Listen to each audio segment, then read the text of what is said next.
everybody, I'm Tommy, and you are on the boat. Good to see you, Heather Rhodes, Lisa Trimble. Glad you're here. This is going to be one of those shows, people. I'm going to try not to go off on a super rant, but there is something very disturbing about Harvey Levin and the TMZ crew. I mean, honestly, we talked about how they took the tour bus and drove it by Diddy's mansion and made that part of the tour stop. Hey, this is where all of those women got raped, right? Just classy stuff. But what he just recently did is maybe the least classy thing that I've seen anybody in true crime do ever. So Harvey just released tapes of the boys that have alleged, right, that Timothy Busfield, the victims in that case, somehow Harvey got a hold of the tapes of their interviews with the police from 2024, and he has released them. In the 2024 tapes, this was early on in the investigation, and the police were asking them specific questions about whether or not this sort of rose to the level of molestation. They asked if he touched him in private areas and if his hands, came in contact with this stuff. And the boys were saying unequivocally no, that he did not. Before anybody gets too wrapped up in that, that is almost standard operating procedure for kids that start to tell the stories of this. It takes a while for them to trust the people that are talking to them. This is not unusual. In fact, it's unusual if it goes the other way and they immediately start to admit stuff. Hey, what's going on, Head Creep? Glad that you are here. This is creepy. This is not respecting, number one, victims, but these are children. And their voice is now out for the world talking about this stuff. And it's eroding the confidence, eroding the confidence in this case before it gets going. And I've said this a lot recently, but TMZ has an agenda every single freaking time they put anything up. It's not just a group that's putting up news. That's not what it is, right? They have an agenda. They're pushing a narrative every single time. And it always feels like they're doing it for someone. Does it not? I don't know how you get this one by the legal team and they go, yeah, no, put it out. Put it out. 11-year-old boys. Let's get their voices out there for the world to hear so that they can all start calling these kids liars. Because the average person doesn't know enough about this kind of crime to realize that this really is normal behavior. Good morning, Tommy. Finally made it live. I love how you cover true crime. You do your research and share it with us. You are the best. Why, thank you. That is such a cool thing to say. I really appreciate that. And I want to thank everybody that's been hitting the like button. It's my numbers have been going up, which is a beautiful thing. And they're going up in spite of all of the rules that I break here at YouTube. So I appreciate that. And all of you that hit the subscribe button, that means the world to me as well. Say it again. Yeah, well, the money numbers aren't, but at least the other numbers are, and that will eventually, start to make that happen. But I do appreciate everybody that's taking the time to hit subscribe, and there was also, I think, 175 people last week hyped the boat, and that is just. I didn't know what that means. I've been doing this for a decade. Well, it's a new feature. That's why they didn't have it a decade ago. Yeah, well, when the pepper seeds. I think I'm quite hypeable. Oh, you're hypeable. Make no mistake. You are hype worthy. It's like the like the sponge worthy. You're hype worthy.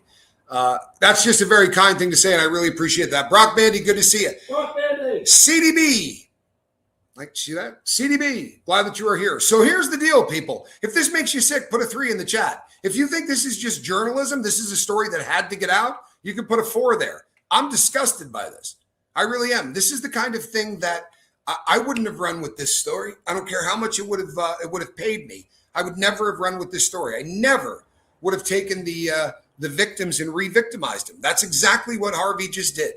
And this is TMZ. It's a class act. He is a class act. He's nothing if not classy, right? Like, and prior to this, the one that really jumped off the page at me was having Diddy's house on the, TMZ's got that big bus they drive through Hollywood. They do. And occasionally you'll see a star stop and like say hi to those people that they're always shooting for that kind of crap. But they go by stars' houses and they check stuff out. But to go by the rape mansion is just bad form. And there were people literally the days they were going out there were people that trial wasn't even over yet. That's what makes me think somebody would buy that house. Nah, well, here's the thing. There are people that are going to drive by that house, which is why it's somebody that's going to spend $60 million on it doesn't want to spend that. Because every day there's going to be sickos. It's like the pizza on the roof from the Breaking Bad. Right? It's just gross. Yeah. Every single day someone will come by and throw a pizza on that roof. Yep. I'm done. Yeah. It'll drive a man insane. This is just disgusting. But that's TMZ. This is Harvey Levin. I'm sorry. The guy's a scumbag. And a little grimy. He's grimy as shit. And it's getting worse by the day. How do you justify this? How do you lay your head down at night and go, made a lot of money out in those 11-year-olds? Right? What a lowlife, man. Melissa sent a letter asking to protect her husband. He's safe and sound. She has no worries. Yeah, you know something? I hope that the guy goes to wreck, and I hope that somebody beats the bark off of him. All of the people that are sort of coming out and saying there's not a lot of proof on this, right? Or there's not enough proof. When the hell do you ever have proof? Right? This is always somebody that says, I was victimized. That's the person that did it. There's always going to be that, especially with kids, right? There's not going to be somebody that witnesses it, because if they did, they would have called on it instantly. But you're going to hear some stuff as this begins to unravel, right? As we start seeing more on this case, you're going to hear that there were people on that set that had made complaints and literally used the word creepy, right? Creepy.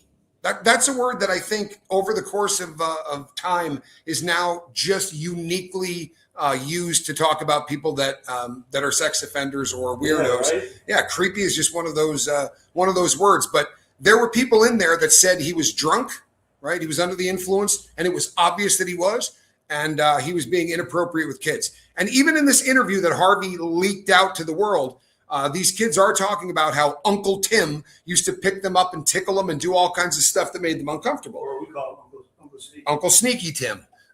This is a guy that there's enough priors in his past, right?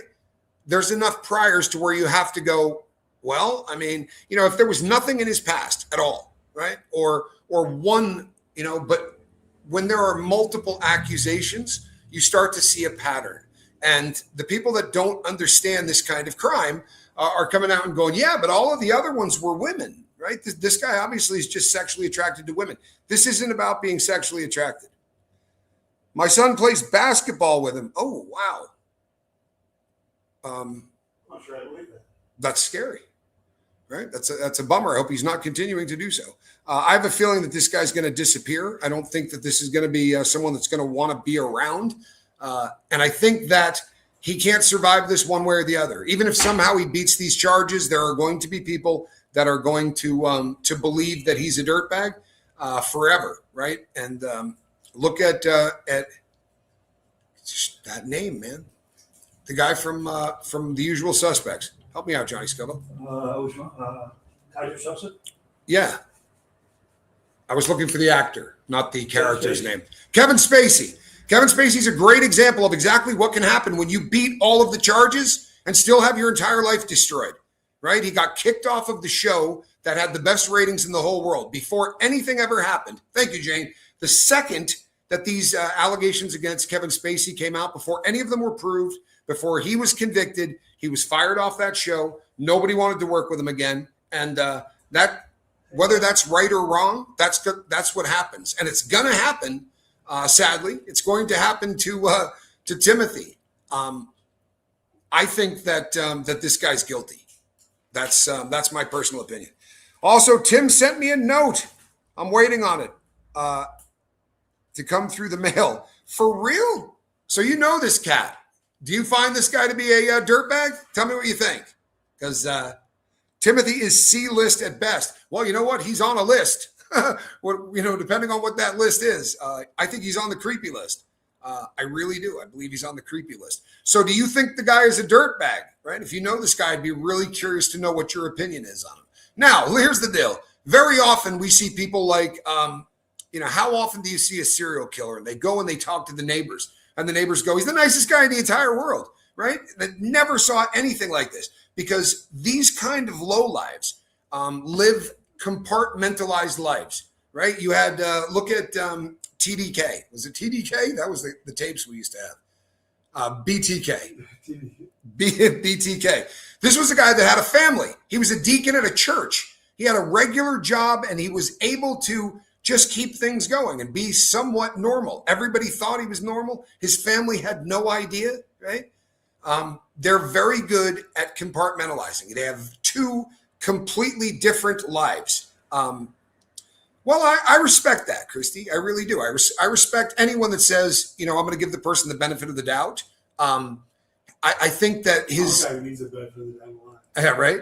I think that that his statement was complete and utter tone deaf, and I think that what they filed with the court for the purpose of trying to get out on bail may have been the grossest thing I've ever read, especially in light of exactly what's going on. Right? Yeah, you know something? I saw this clip of film too. I watched a video of Timmy laughing about a kid having his pants around his ankles and laughing about how his private parts were flopping around. There is now circulating on the on YouTube and on the net, the interwebs, Johnny Scoville. They're circulating on the interwebs. There are clips of this guy saying things that, in knowing what we know now, is so freaking creepy. It'll make your skin crawl, right? It'll absolutely make your skin crawl. And that's just one of a lot of things that he says. I think it's about 12 minutes long. His greatest hits of really creepy things that he has said. But that one probably is the top of the food chain in terms of creepy. And you know what? It's always one of those situations where we're looking back at things with hindsight. Now we know that there's reason to be freaked out. The nicest guy in the world is sometimes the most dangerous. Yeah. I mean, Ted Bundy, by all accounts, everybody that knew Bundy thought he was just the most charming and kind individual. He was able to work for people that were running for office. He was doing very, very well with the whole law school thing. He seemed, what's that? Yeah, he seemed like somebody that was probably the kindest person in the entire world, right? Except he wasn't. Even by low estimates, that guy killed dozens and dozens and dozens of women and did really creepy stuff with them afterwards, right? The guy was a necrophiliac. If you study that case, he would remove their heads and take them home so that he could get a mouth hug off of a dead person, right? Creepy bastard. But all of the people that were around and near him were going, oh, no, salt of the earth, man. Even the judge that sentenced him to death said, boy, you know what? I would have loved to have had you trying cases in my court, right? But you just went a different way. And I'm sorry about that, son. I mean, everybody that met the guy just thought he was charming. But yeah, that video, Zelda, freaked me out too. And we're going to see more of this, right? I guarantee you we're going to see more of this because actors spend a lot of time doing interviews and they may crack off with a stupid little joke. You may remember when Diddy's story first broke with Cassie, we would see him on talk shows where he talked about how, oh, if you want to throw a good party, you got to turn the heat up, right? You want it to be hot. You have to make sure there's a lot of booze. You want locks on the door so that the people can't get away. You hear that in hindsight and you go, oh my God, that's just awful. It's scary. I hope for all involved that it is not true. I'm a survivor and this will be, this is going to screw the kids up. Absolutely. It's going to screw the kids up. This is a tough thing for kids of that age. And Harvey over at TMZ just re-victimized them, right? Those kids now have friends that are going to hear this. I'm 68. Is there more of this now, or are we just more informed? That's a great question, and it's one that people ask all the time. Here's my take on this. There's absolutely more of it right now, right? There's absolutely more of it right now because back in the day, if you were going to try to get,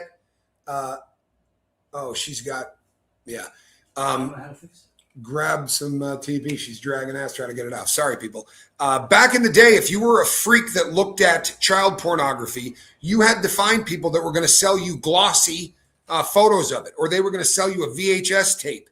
Now, the proliferation of that kind of junk ends up in front of people that never had any desire to see it in the first place. Take her to the bathroom and Could you hold on one second, everybody? I'll just take it to the bathroom.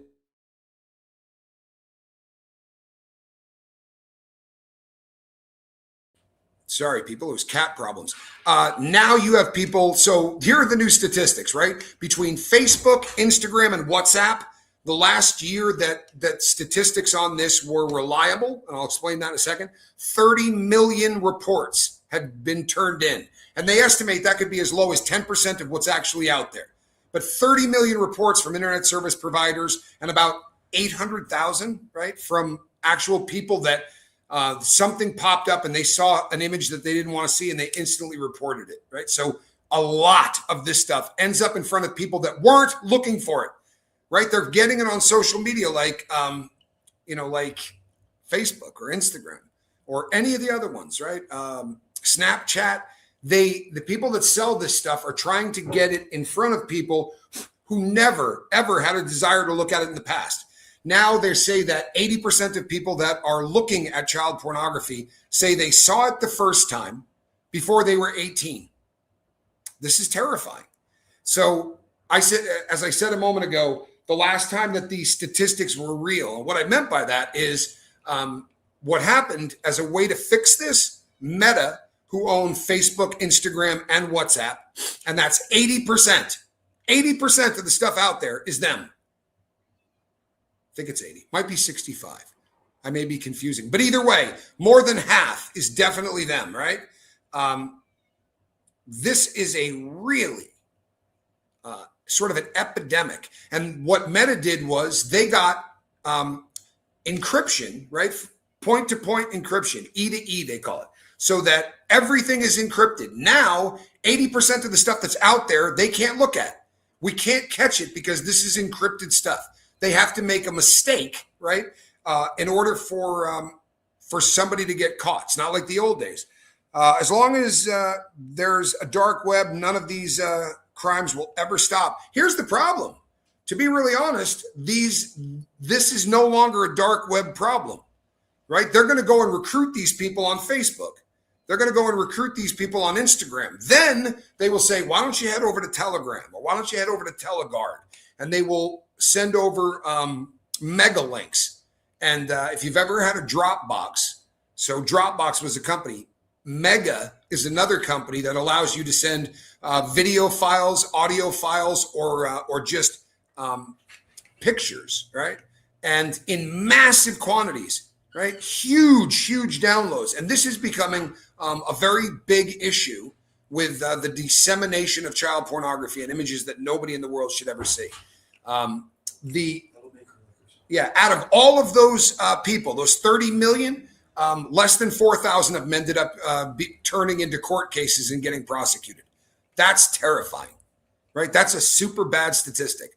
So I wish it was a dark web problem, but it isn't. They will find the people and then they can steer them over to the dark web if they're trying to really sort of open the market.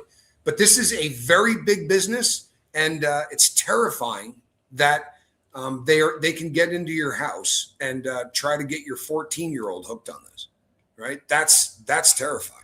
So yeah, the answer to your question is there's definitely more of this going on, right? There is absolutely more of this going on than there ever has been in the past, and they are creating freaks. Back in the day, if you had bad wiring, you were kind of built that way.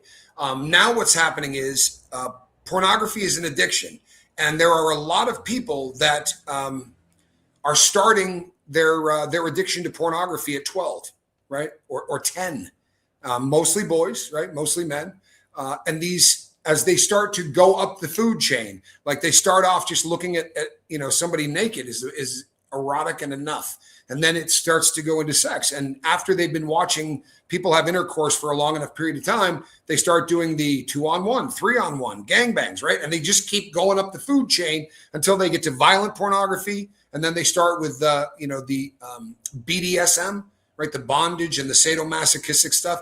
And they've got to keep upping it. And by the time they're 17 or 18, they've seen everything that you can see. They've seen bestiality. They've checked out all of this stuff. And then they say, well, the only thing I haven't looked at is this. And they start seeking out child pornography. And it isn't hard to find. There are every single day. If you have Facebook or you have Instagram, they're sending it to you daily. I promise you they are. Work at least once a week. You're going to get added to a group. Those groups are more often than not just fronts to send out child pornography.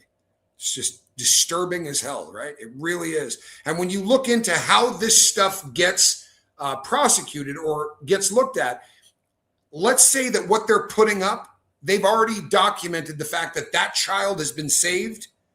In other words, the kid isn't out there still being molested. So if it's something that's 10 years old or whatever, and they know that that kid has already been rescued, then it's not going to even pop up into the queue where they're going to try to turn this over and get it prosecuted. That's terrifying to me, right? That is absolutely terrifying to me. And Meta is making a fortune off of these freaks. They are. Traffic and clicks, right? Having people hang out on your platform all day, whether they're buying and selling bones that somebody dug up out of a graveyard or whether or not they're buying pornography, they are hanging out on Facebook. And that's kind of what makes that business fly, right? Do you think Melissa is standing by her husband because if she doesn't, it makes it real? That's a very interesting way to put that. Maybe that's why she did some of her weird stuff too. Maybe she did. You never know. You know what? That's really that's an interesting take on that, and that could be the case. The other thing is, I think that very often you just don't want to believe it, right? You don't want to believe that a person that you care about could do that. Yeah, very well could be. This is a really hard thing for somebody in Melissa's shoes, right? There's no playbook for that, and there's also no way to play it right. If she says nothing, right, and deletes her Instagram, everybody shits on her for it. But then she puts a post up where it shows a picture of the inside of her refrigerator, and everybody screams that she's tone deaf, right? Now, because she's standing by her man, everybody is crapping on her for that. However she left, they'd be like, wow, I can't believe she didn't stick by her guy, until at least the trial was over. There is no way to come away with this and look good. We live in a world now where there are people like this just waiting for a reason to trash somebody. They're just waiting on the edge of their seat to be able to send out hate and to be able to rally the troops to start sending these people, all kinds of hate and nastiness. Trolls live for this kind of crap, live for it. So part of me feels bad for her, right? And I get a lot of comments from people that also feel bad for her. What I will say is this, though. That stupid stuff that she did where she came out and started virtue signaling and saying, you people in Hollywood need to take this more seriously. She knew that this investigation was going on back in November. She was on the phone with cops. That's just an ugly situation.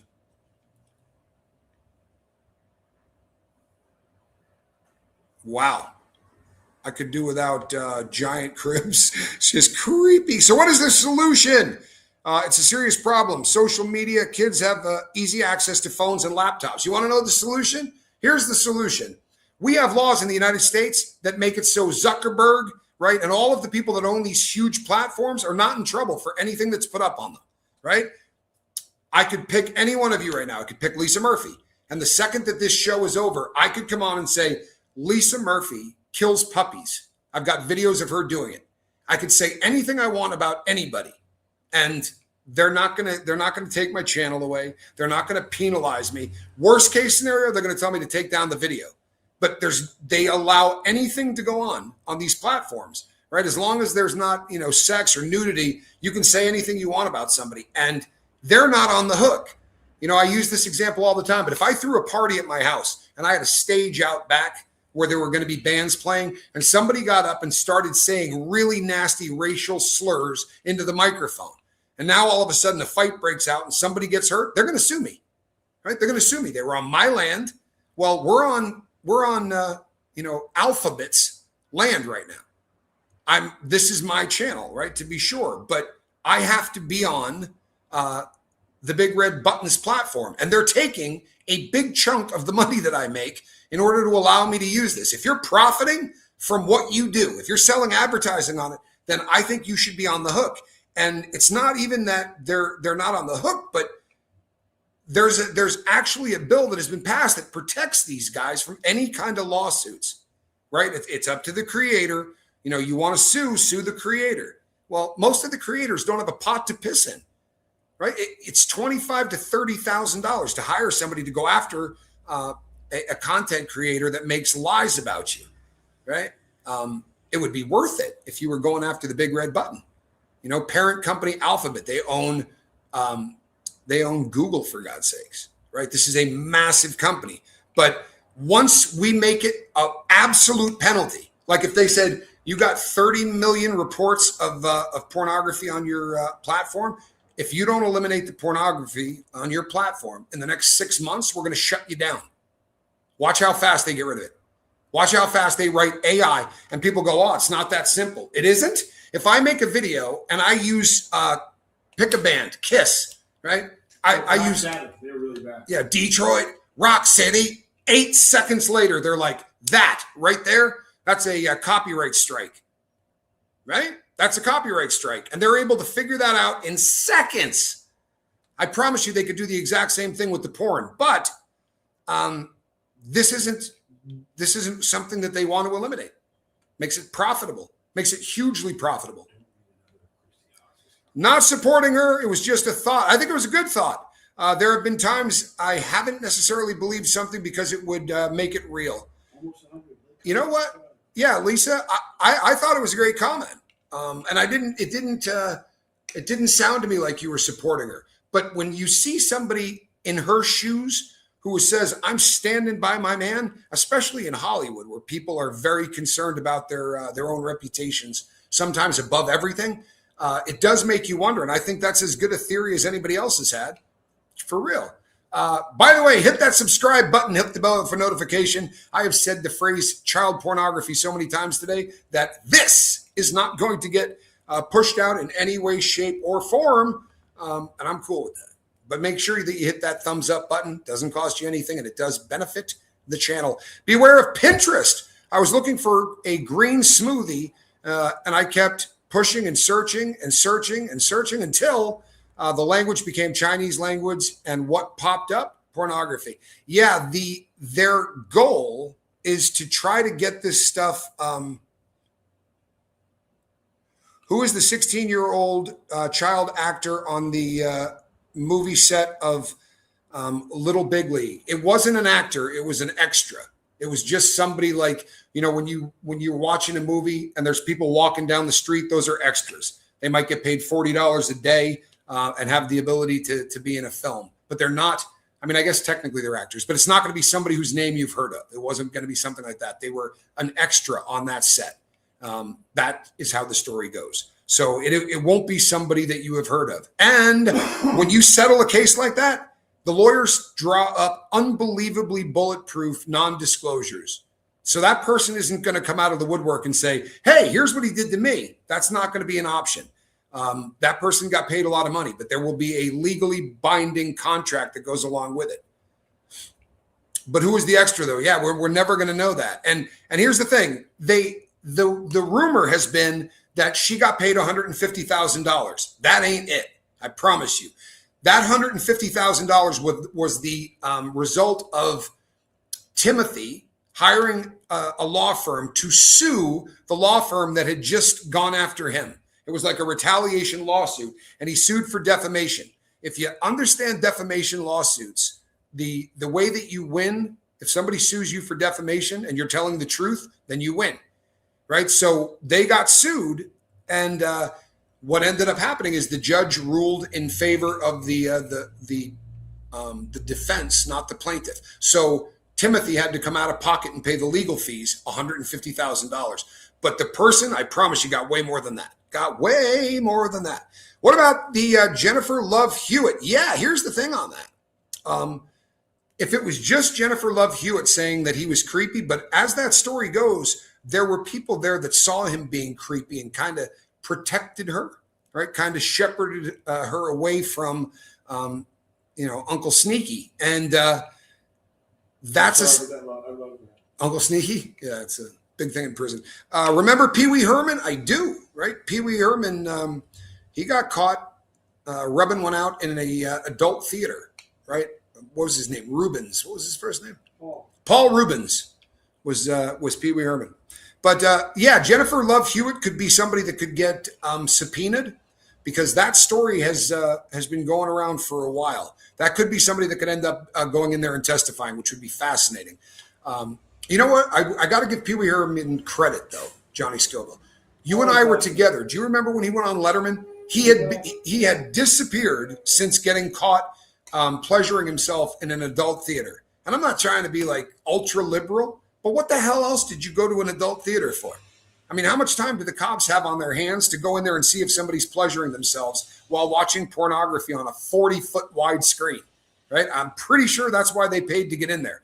However, he was embarrassed to beat hell. He was on every single newspaper. He was the butt of so many different jokes. If there had been memes back there would have been a lot of memes, but this was pre-internet and pre-meme, so to speak. But he went on Letterman, and Letterman said, "Hey, how you doing?" And his first question, he said to Letterman, "Hey, heard any good jokes lately?" Just absolutely slayed me. That's like Bill Buckner walking back into Fenway Park after blowing the, that's just a really hard thing. And I had a lot of respect for him having the balls to go on Letterman, right, and have that be the first stop after, after what he had gone through. And if you've ever been a content creator, people say just all kinds of ridiculous stuff about you, and you got to keep making content. You got to go on and talk about it. And I can't imagine that at a nationwide level, like what happened to Pee Wee Herman. And what he was accused of was absolutely a fact. These this is an interesting question. Okay, here's my next question. These vigilante pedophile groups, they are never going to stop stupid men doing stupid things. Do you think it will ever? It's never going to stop. It's never going to stop. However, the fact that they're doing both. So I'll give you an interesting analogy on this one, right? We kind of lead the world on laws against doing drugs in the United States. There are countries that said, we don't want any more support from the United States of America, right? The USA gives money to almost every country on earth, a couple of million, 10 million, 100 million every single year, so that we have allies all over the place. However, if you make drugs legal, the United States is never going to give you another dollar. That is a policy. So there are countries that said, we're going to legalize drugs across the board. Once they do, things get worse for a second, right? But after drugs have been legal for 7 years, 8 years, 9 years, the generation that is coming up watch drugs as a part of society. And those people are less likely to do drugs. There are so many people that are watching these predator hunters. Once the world realizes that if you go to meet a kid, there's a damn good chance you're going to run into Gordon Flowers, right? Or you're going to run into one of these other cats that is there just to get you arrested. One of the things, when it first came out, when people first started doing these predator hunter shows, they were beating the crap out of people. They were shaving their heads. They were making them eat dog crap. It was it was just different, right? And then they got to a point where they started to do the big red button. YouTube said there has to be a cop involved or you're not going to be able to monetize it. And there are people now that do this like professionally. Gordon Flowers is a great example. He's busting way more people than the cops are, and he's handing them over to the cops with a red bow tied around him. Yeah, he has arrests and busts in every state of the union. Went to Hawaii, went to Alaska. And here's the thing. I think that the future might be that police departments pay people like him to take over that part of the of policing. And the reason that I say that is he doesn't have to read anybody his rights.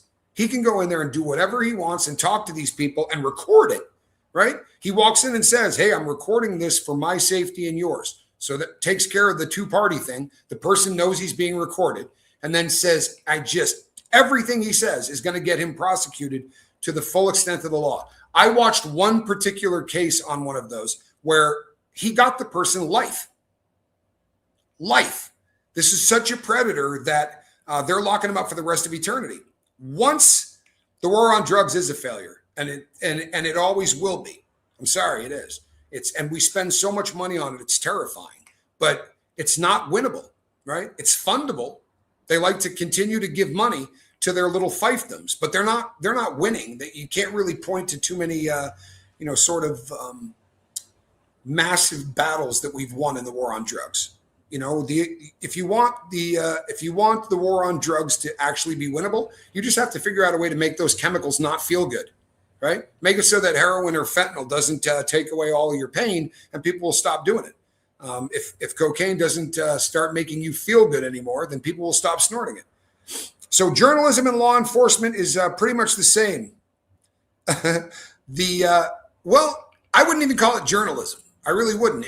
They're vigilantes. Make no mistake, they're vigilantes, and they're getting paid pretty well for doing it. Had a buddy of mine who died in my parents' house. He overdosed. He was 17. I'm sorry to hear that, Zachary. I really am. There's nobody left in America that doesn't know somebody that overdosed, right? Whether it's a family member, a friend of the family.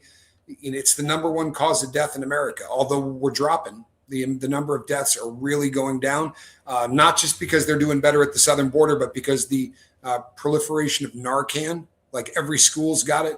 The last time I was in Nevada, they had like telephone poles that have Narcan boxes on them. I was walking through the city, and every 500 yards there was a Narcan box. And when you open it, there's 50 boxes of Narcan in there, the nasal spray version. And people that are using routinely, they would just go and take 10 or 15 of them. And every day they're stocking them up again. I think that's probably made a really big difference. And also the fact that we talk about it, the fact that most people know that those counterfeit Percocet 30s are killing more people than cancer is making people be a little bit safer. And by the way, I don't advocate drug use of any kind, but if you're going to use, try being smart. If that's a real Percocet 30, the inside of it will be white. The only part of that Percocet that's going to be colored is the content, right? It's the outside coating, which is the time release. So most people are snorting it or shooting it. If you cut into that pill and it's blue all the way through, it's fentanyl, right? Best case scenario, it's fentanyl. It might be iso or phytonitazines, and that is a much stronger drug, believe it or not, than fentanyl, and a lot cheaper to make. So they're cranking it out. San Francisco has Narcan vending machines. Wow. When I taught high school in Sparks, we had Narcan at the school. Bill, you taught in Sparks, huh? I know where Sparks, Nevada is. Reno, Nevada, biggest little city in the world, Johnny Scoville. So close to hell, you can see Sparks. But come on, that's funny. Biggest little meth lab. No, you know what that is? That's Sun Valley. Sun Valley in the Nevada, northern Nevada is that's the biggest little meth lab in. Highest concentration levels of cancer. It's just very bizarre. There's a lot of weird statistics about that place. There are more convicted felons per capita than any other place. Sparks High School. I know the Sparks High School, the brick house. I know a lot of people that went to Sparks High School, actually. Might have married somebody that went to Sparks High School. My family member contracted hepatitis C and died from it. Oh, man, I'm sorry to hear that. Now he was in jail for 15 years for bank robbery. It's not known if he got it in prison or when he got out of prison, most likely in prison. Yeah, 1 out of 4 people in the federal system, when I was in there, 1 out of every 4 had hepatitis C.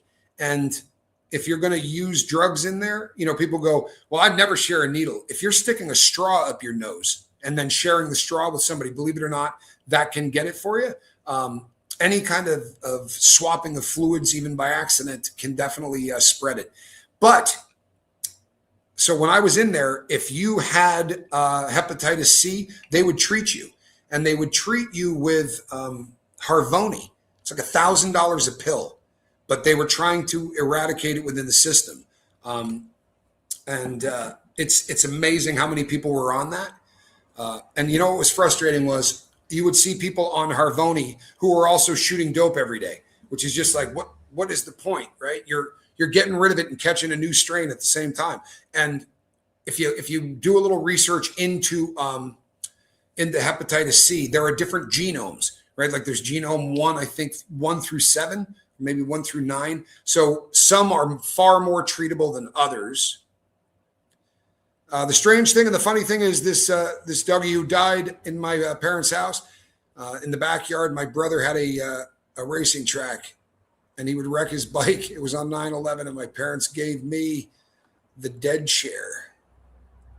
Wow, that's tough. That Doug died in. That's rugged. My ex-husband had Hep C. He has a ton of jail tattoos. Yeah, you know what? They've gotten way better at people that do tattoos in there. They don't share. You know, you got to be smarter than the average bear. Like I would never use a tattoo needle that someone else used, right? Never.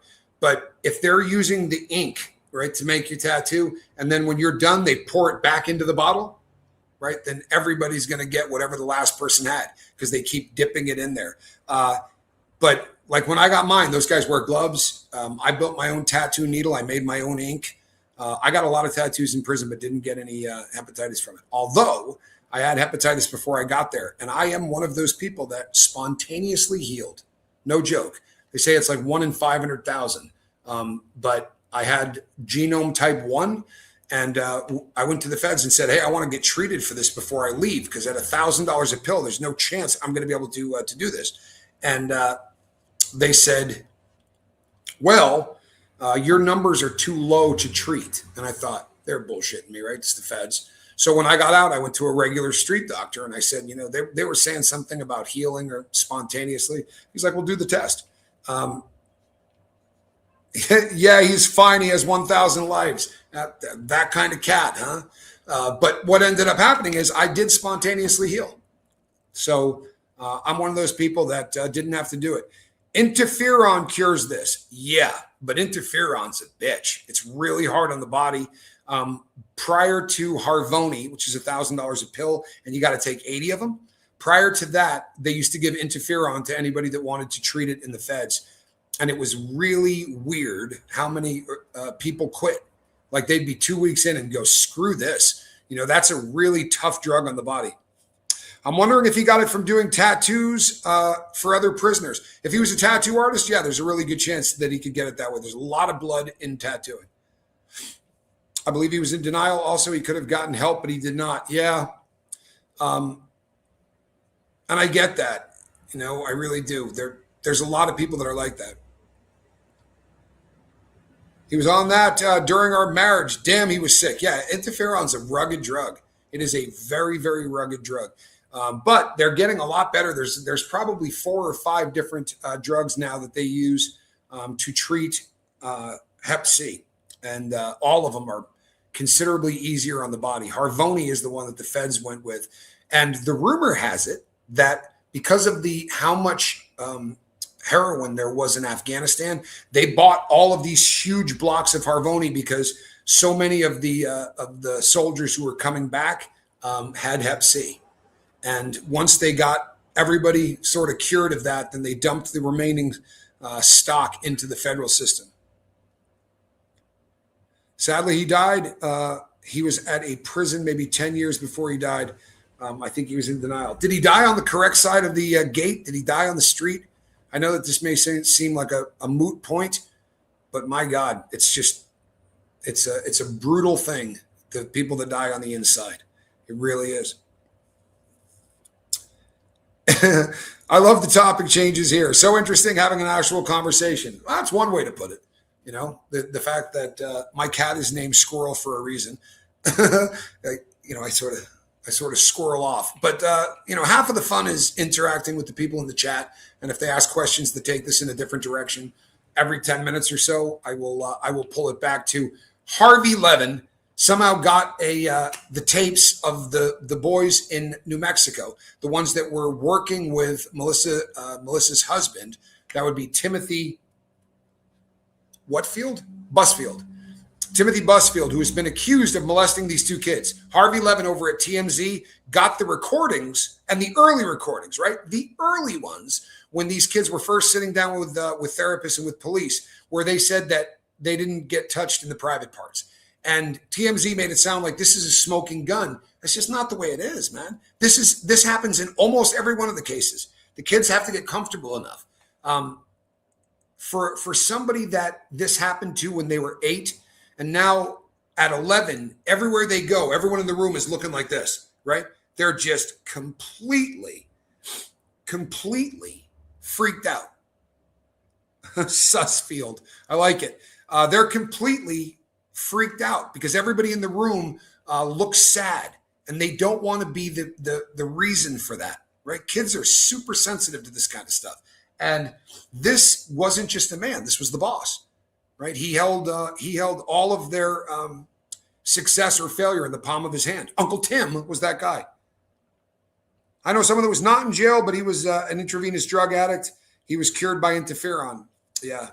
Harvey Levin is a bottom feeder. I'll tell you what, that's a nice way to put it. Because honestly, I think he's lost his way. When TMZ first came out, they were probably one of the most, of all of that kind of sensationalized media, the kind of people that talk about, Hollywood and rumors and things like that. They were the best at doing research. They were the best at kind of being, non-biased to an extent, right? But it sure as hell isn't that way anymore. And if you ever saw how they reacted to the Charlie Kirk assassination, it was absolutely disgusting, and they did it live. And it just look, I don't like Harvey. Straight up, I don't like him. I think he's a terrible human being. He is absolutely a bottom feeder. But if you want to be one of those people that goes out and does this, right? That's all right. It's, we got to make a living. I get that. But to put a kid, right, to take that child and put his voice out there, that is just re-victimizing these kids in a way that never should have happened. I'd honestly like to punch him in the side of the head just as nastily as I could. Fortunately, he's safe. I'm in South America, but I would feel really good about punching him in the head. Those kids need to be protected.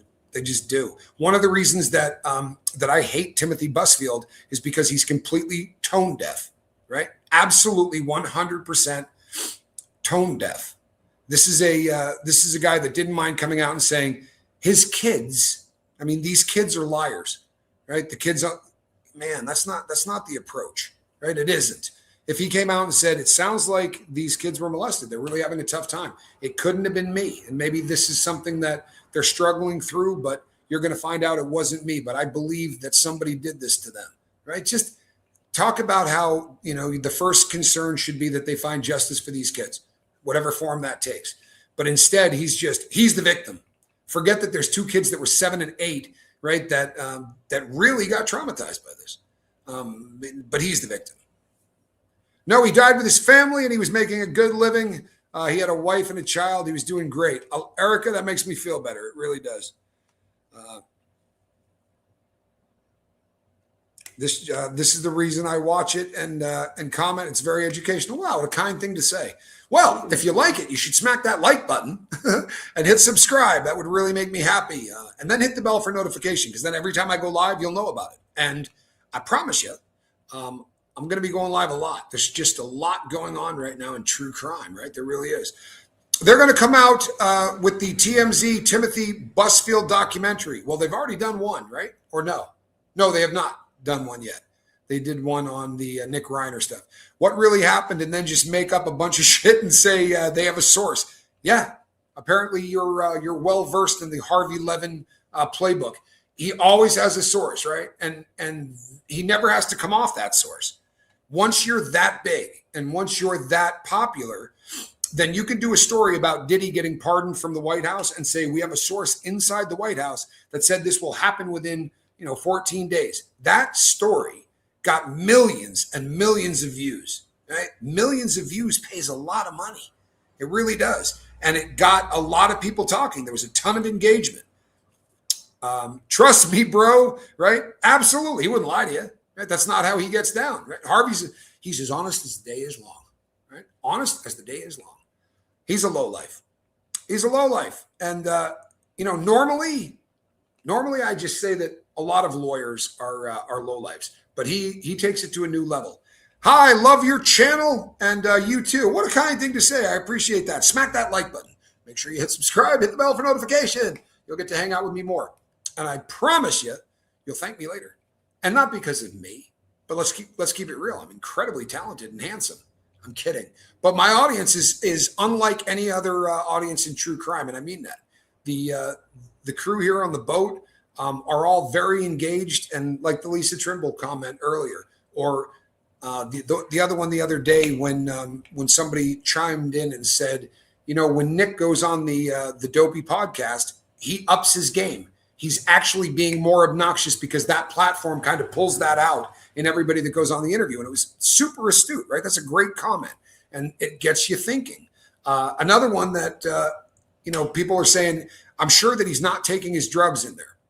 And somebody had left a comment. And as soon as I read it, I was like, holy hell, this makes sense. This is a guy that loves getting high. If he's in a lockdown unit and he can't get anything, I bet he is taking his medication because it's going to be a head change. Right? It's going to help him sleep. He's probably not caring much about putting weight on, but I would not be surprised if he is taking that medication. And until somebody, and honestly, that isn't what they said. They went in a different direction, but it made me think instantly, wait a second, maybe he is taking that medication. By the way, on Charlie Kirk's assassination, did you hear they had an event very next day and security team had zero security plan, smoking gun stuff? I don't know. Here's my take on that situation. I think that the people that are talking about this run with stuff that they've got absolutely nothing to back up. I remember when it first happened, they were talking about there was a woman who allegedly had video of people walking down the street, and it was the shooter and a woman, and the two of them were walking side by side. They ran with that story. That story turned out to be complete and utter bullshit, but they don't go back and fix it. So now you've got a whole group of people out there that heard that and went, well, how come we're not hearing more about that? Wonder if Rob Reiner and Timothy B were friends. I can't find that, and I've actually tried to because a lot of other people asked that. Yeah, Chicka Cherry Cola, I absolutely can. Is it hard to live in South America where a lot of the drugs come from? Is it hard for you to work your program knowing that it's very easy to access drugs? It is not. Yeah, it is not. I don't know if you've ever seen the rat utopia, right? Where they made, instead of having the rats like they had in the commercials from the 80s where it was just cocaine or water, right, on feeder bars, and it would just keep doing coke until it was like dead on the floor. They built a much larger cage. They put, rats of the opposite sex in there. They had little wheels to run on. They had cardboard that they could chew up, different kinds of food, and only about 4% of the rodents would go back and continue to do drugs. John Calhoun created that. Yeah, John Calhoun, I believe, was the person. Yeah. So here's the deal on that. If your cage doesn't make you want to forget, then you're probably going to be in good shape, man.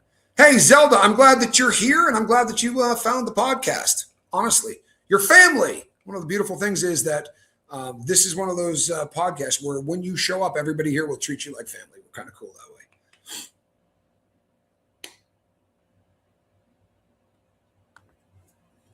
Well, that's what 60% of these stories become. All the bees that people start to report, initially being gospel, even though it's all lies. Yeah, you know what? It's a very hard thing to not fall into, especially if the story is great, right? Because you're trying to do research and come out with stuff, and you see another creator that does a video that gets 60,000 views, right, in the first 3 hours, and you're like, I got to tell the same story, right? Or my audience is going to leave. And unfortunately, you're not necessarily doing the homework required. And the Diddy case was the worst for that, because not only did people go, okay, I'm going to go over and get this story, but they would say, and I'm going to up it a little bit. I'm going to make it a little nastier, right? Because this will get me more views. And that just gets bad.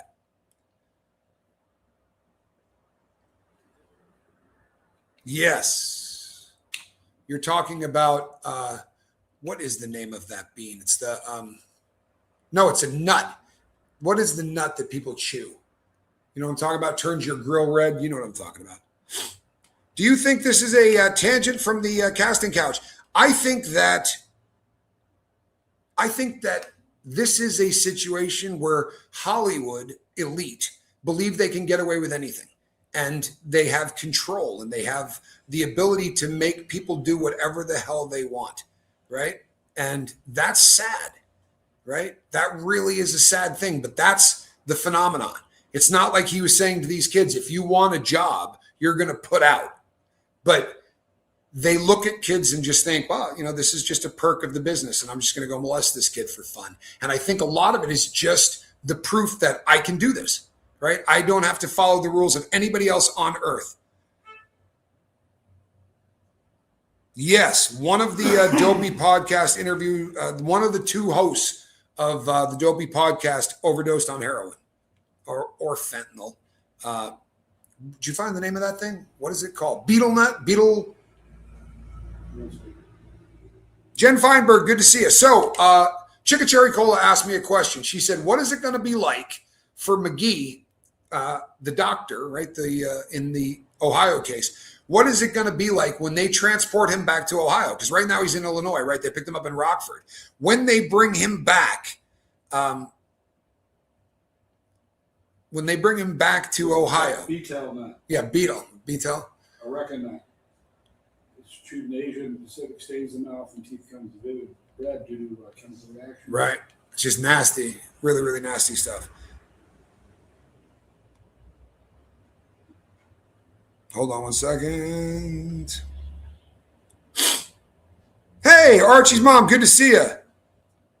Nickelodeon Netflix documentary was an eye-opener. Yep, Beetle Nut. Yeah, that's definitely it. The Nickelodeon stuff. I mean, they had a pervert in there that changed their logo to a foot because he had a foot fetish with little kids. I know that there's a lot of people that feel the same way that you do, Christy Haas. This is a person that he seemed very confident after talking to his lawyer. Having been a criminal for a lot of my life, lawyers tell you whatever the hell that you want to hear so that they don't have to sit there while you yell at them or say weird stuff. And I have a feeling that he's pushing around his lawyer, because anybody else on earth, if they said, here's what I want you to put in there, say I get my wife off, right? And say I don't like porn. And you might want to tell them too that, the only thing I do wrong is that I occasionally rub one out in the shower. Any other client, and they would go, no, what are you, stupid?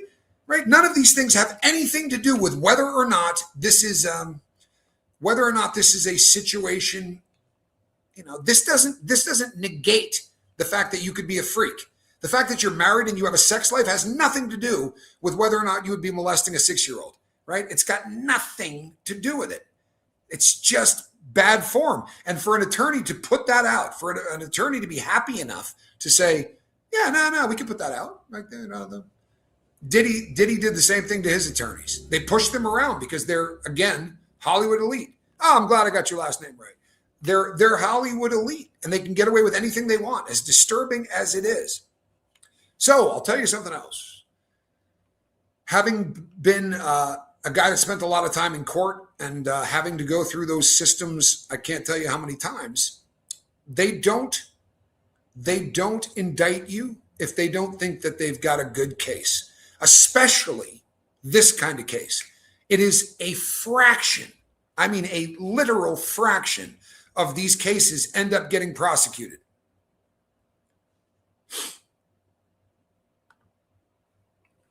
I think what saved me from drug abuse is I saw some, not all of my family members wreck their lives. And I remember as a child, I said, that will never be me. You know what? This is exactly the point I'm making about places that legalize drugs. Imagine an entire society where it was open and talked about, right? They weren't doing it in back alleys. So they would go, hey, that's Robert. Robert does heroin. Look at him. Looks great, doesn't he? He's over there on the street corner doing this one. And kids grow up with it. And I was a heroin addict for 30 years. I used to occasionally go into the hood, and the kids in the hood understood that this stuff was garbage. Like I would go in and ask for my friend. I'd be like, hey, you know where Lenny is? Probably dope sick. Like, those kids had no respect for people that did that. And they understood it at a very, very young age, which is kind of fascinating. Is this Timothy guy married to that actress? Can't remember her name. Yeah. Melissa Gilbert. He was also in the show 30-something, and he was Poindexter in the Revenge of the Nerds series. He's done a lot, and of late, he's been doing a lot behind the camera. I bet. Did Melissa say Timmy is innocent, or did she just gush on his sweetness? She said that he would never do anything like this, which I think is pretty close to saying. In fact, she may have worded it to say he's less likely to do this than anybody else on earth. I'm paraphrasing, but it was something very close to that. I have a sister that OD'd at least twice, and that affected me as a child. She still does drugs to this day. I cannot believe she's still alive. Yeah, that's a miracle. I have a brother that overdosed a few times. I'm sorry, but you did. We went hard to the paint, and if you do that kind of drug, there are going to be some overdoses, unless you're just a freak. Isn't coca leaves what people chew? In South America, it is. The betel nut stuff is actually, I think, from Asia and parts of Africa. Down here, there are people that chew coca leaves. That's definitely a thing in South America. What's that? No, they do it at elevation. It's something that they do up in the Andes. We're down at sea level. One of the reasons, allegedly, that they chew that stuff is because it speeds up your heart, and the air is a lot thinner, right? If you're living at 14,000 feet, you're absolutely going to need a little bit of that or something, so that as you're not getting as much air into your lungs, but your blood is going around so much faster that you still get oxygen to your muscles. That's the theory anyway. Leslie says, I don't think Melissa knew. Well, she knew in November, right? She knew he was being investigated at least in November. Yeah, this is a great point. Someone that's attracted to kids probably isn't going to tell their friends that, right? Sean Ryan had a great guest yesterday about youth camps and all of the pedos that run it. It's terrifying. It really is. It's terrifying. The only good news is this, right? There is some good news. The good news is that, if you went back even a decade or 2 decades ago, if you were powerful enough, you could keep a story like this out of the news because you didn't have, millions of people that had their own channels, and they're going to tell the story whether you like it or not. And there are people that are going to say rape. There are people that are going to say suicide, that are going to say murder, that are going to say victim. All these things you're not supposed to say, that the victims are 11. All of the things that are on that shadow banned list of words. Some of us are going to buck on that and not give a shit. And this social media thing makes it a lot harder for them to control the narrative. This has been going on for a long time. But look at Jimmy Savile, right, in Great Britain. He was one of the most prolific pedophiles in history. And there was a lot of people over there that knew he was a freak. He did interviews where he copped to it. He said really creepy things. And he was knighted, right? He was friends with royalty. It's disturbing that they were able to keep that dude free and out of trouble until he died. The story didn't really come out until after he was gone. I don't think he could have done that today in the day of social media the way we have it now. He would have got outed. There would have been people that caught it on film. A lot of people still don't know about Fox Island. God, the worst pedo. Yeah, he literally was the worst pedophile in history. He was an out-and-out freak. He had, and this is a great example, by the way. I'm glad that I brought him up because, the people that say, yeah, but Tim's victims were all women, right? And they were all younger. If it's about control and it's about you being, able to do whatever you want and never get in trouble, then, this guy's a perfect example. He went out and he molested young boys, young girls that some of them, who were handicapped didn't have the ability to walk, right? They were in hospitals, and his oldest victims were in their late 70s. This guy didn't give a shit because it's not about sex. It's about power and control and all of the stuff that goes along with that. TMZ is always the first to know crap. They get there before the ambulance is there. That's the truth. That is the truth. Don't you make less money if you use the words YouTube tries to ban? You betcha. You betcha. I took a really good sized pay cut. On the bright side, I don't feel like a scumbag anymore. There's something super disrespectful about saying the word grape instead of the word rape, or saying smexual small. If you're somebody that survived sexual assault, you don't want to hear that shit. right? It's disrespectful in my opinion. Really, really disrespectful. Someone is selling it to TMZ. Yeah, that is their business model. Anybody they'll give you 15 grand or 10 grand for anything that you can get where they're going to have the first story on it, right? They get it first, you're going to get 10 to 15 grand. And if it's a big one, if it's like Trump, or it's about Epstein or something like that, you can get a lot more. Those sick people who like real little kids, they don't care about their genders. No, they don't. And most of them, it's not about sex. It just isn't. I know it seems like it should, but it's not about sex. It's about control. It's about domination. It's about seeing fear in someone's eyes. It's bad mother-loving wiring is what it is. And they can cure it. Right? Soul rot. Yeah, soul rot. Exactly. And what you're trying to do is Giselle, don't feel too bad. I live in a place where I'm able to survive. And there are people every single week that put up super chats. There are people that do a lot to help keep this going. Hitting the like button does a lot. Doing the subscribe button, hitting the bell for notification, hyping the stuff that I do. We are getting bigger whether they like it or not. Last week, I think I had 280 times where people shared one of my videos with somebody else. And that makes things happen. It really does. So I'm feeling pretty good about it.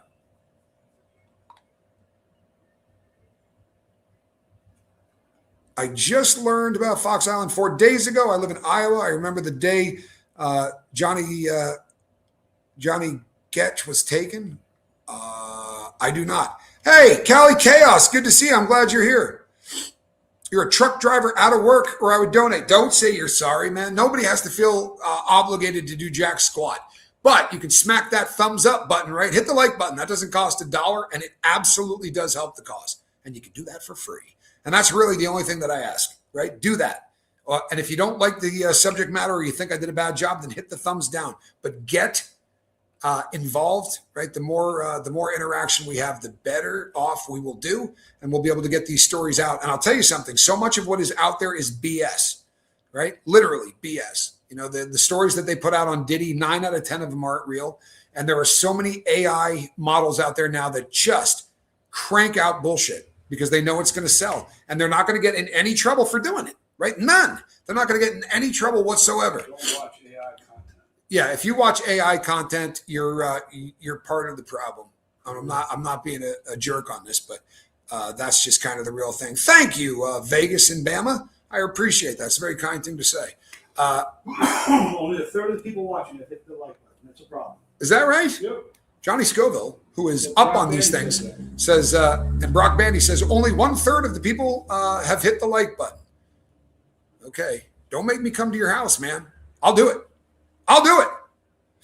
Figure skating coach, glad you're here.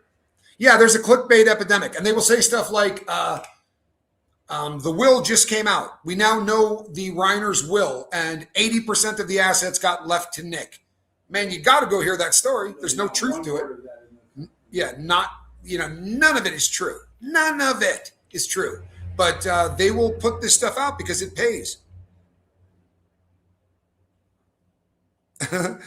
Only 1/3 have hit the like button. Shame on them. I love the reminders, and I hit it every time. Thank you. I really appreciate that. I really do. So I've got a lot more content that's going to be coming out today. Harvey Levin's a scumbag. I understand why people go over there. I have to, right? Looking at what gets put out on TMZ is literally part of my job. It's something I have to go look at every day. But I get more disturbed with who Harvey is and what that platform is every single day. It gets worse. This was the worst of all time. To love money so much that you don't mind putting out a rape interview with 11-year-old boys, you don't have a soul. You don't have a soul. Like, that's so effed up. And I'm hoping, I really am. I'm hoping that it's actionable. I'm hoping that there's some way that they're going to get in trouble. TMZ wrecking lives every day. Yeah. And hey, Rosalind Duke, good to see you. Yeah, they are wrecking lives every day, and they don't care, right? That you talk about a sellout. These are 11-year-old boys. And even if You felt like you had to do this? How about doing it in a transcript and you read it? But to let their voices go on, that's by design. This is terrifying those kids. They're terrified. Wouldn't you be? I'm 55 and I'm 210 pounds, and it would scare the crap out of me. It's just dirty. It's something that should never happen. When I see Levin's face, I click off of it. I respect that. I really do. It's they BS for a living. They absolutely BS for a living, and that sucks. It really does. That sucks. Keep up the great work. Your time and effort is mucho appreciated. Jen, I really appreciate that.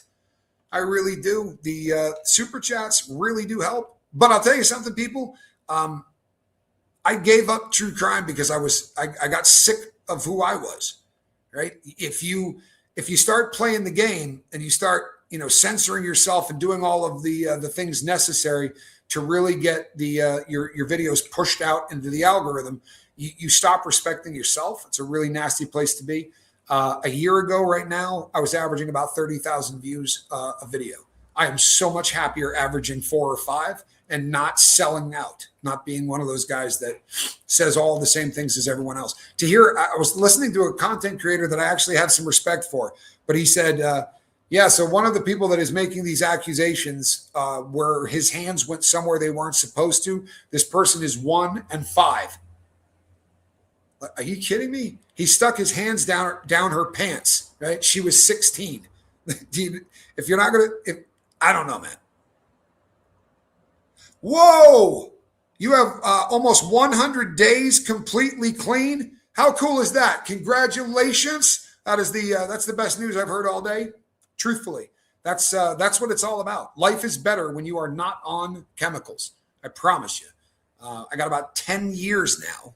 You believe that? Decade. I'll be coming up on 11 this June. So it's just it's a better world when you're sober. I promise you it is. Thank you again, Jen Feinberg. I really, really appreciate that.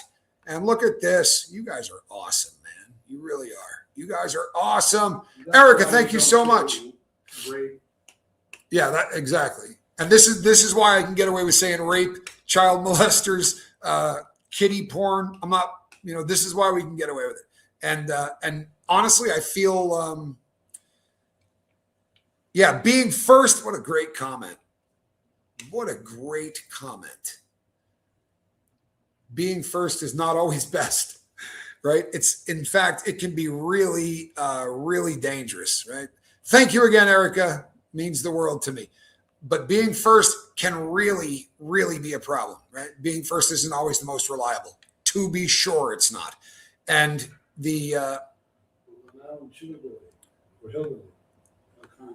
oh man, I really appreciate this.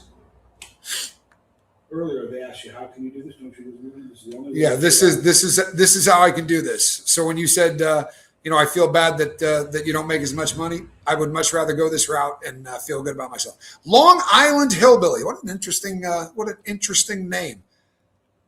What are we looking at? What kind of bike is that? Can you tell? It's got big pipes. It's a crotch rocket. I just don't know who makes it. Thanks for all you do. Thank you. I really appreciate this. Thank you so much. This is, look at all the love, right, Leslie? So I've got some other really cool stuff that we're going to be doing tonight.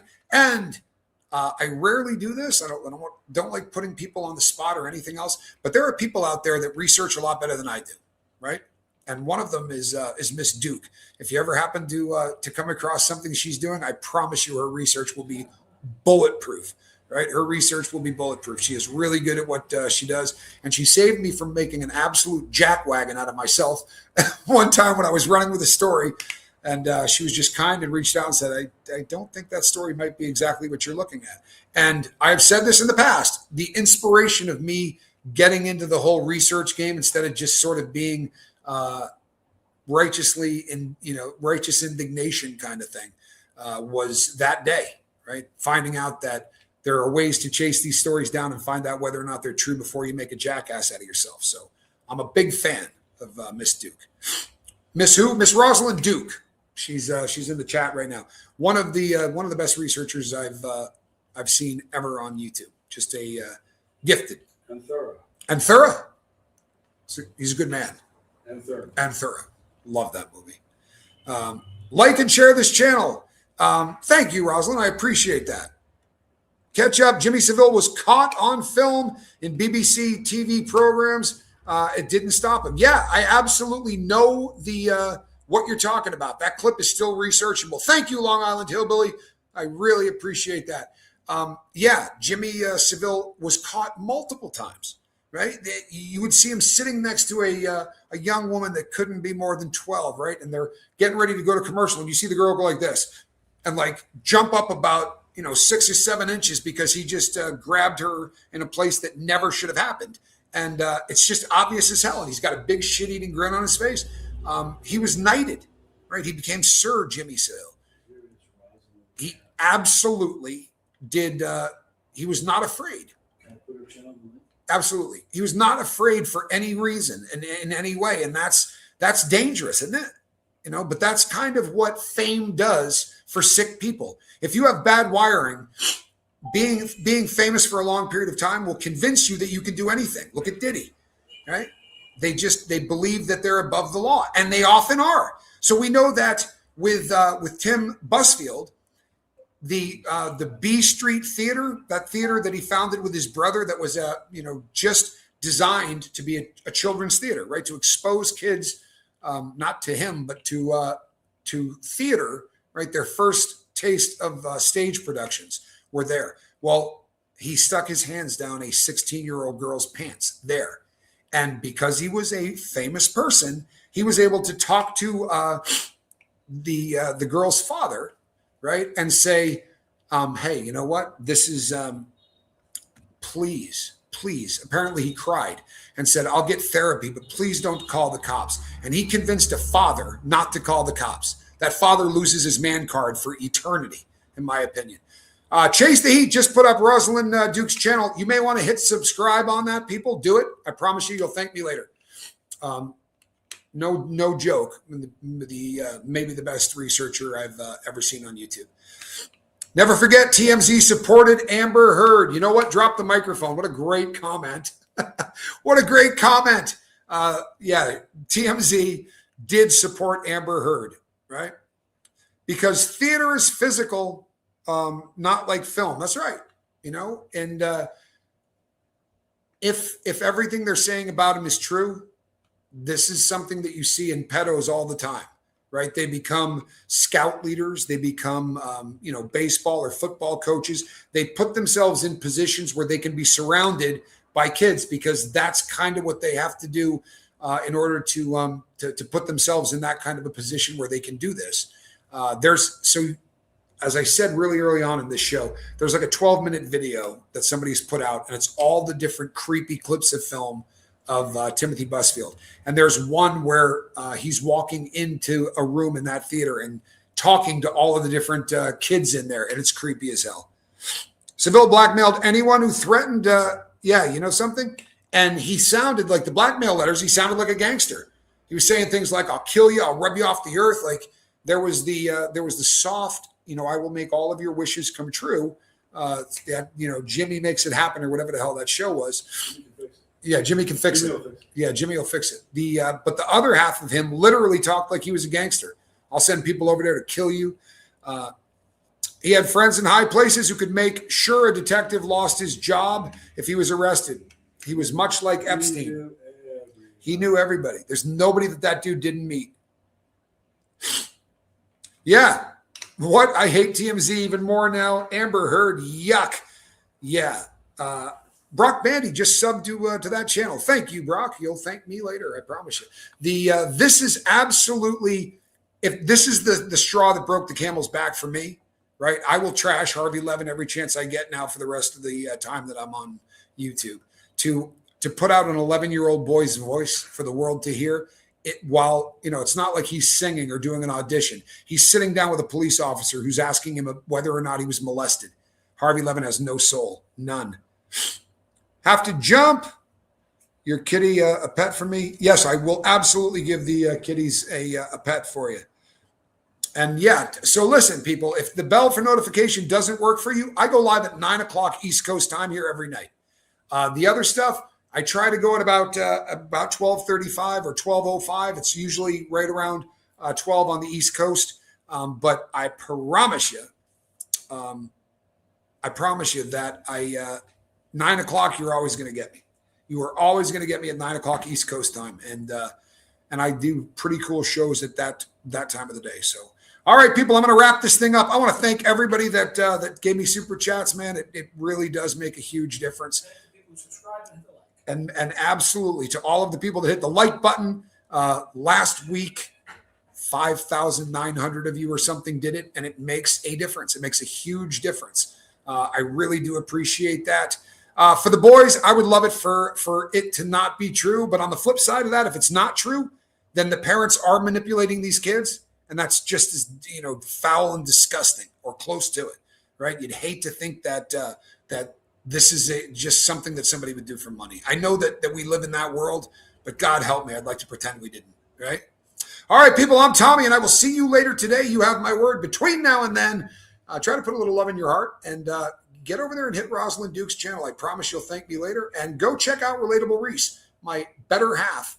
She's very, very entertaining, and I think you will dig the content. Go over there and give her a follow, a subscribe. I'm Tommy. I will see all of you on the next one. God bless. See you soon.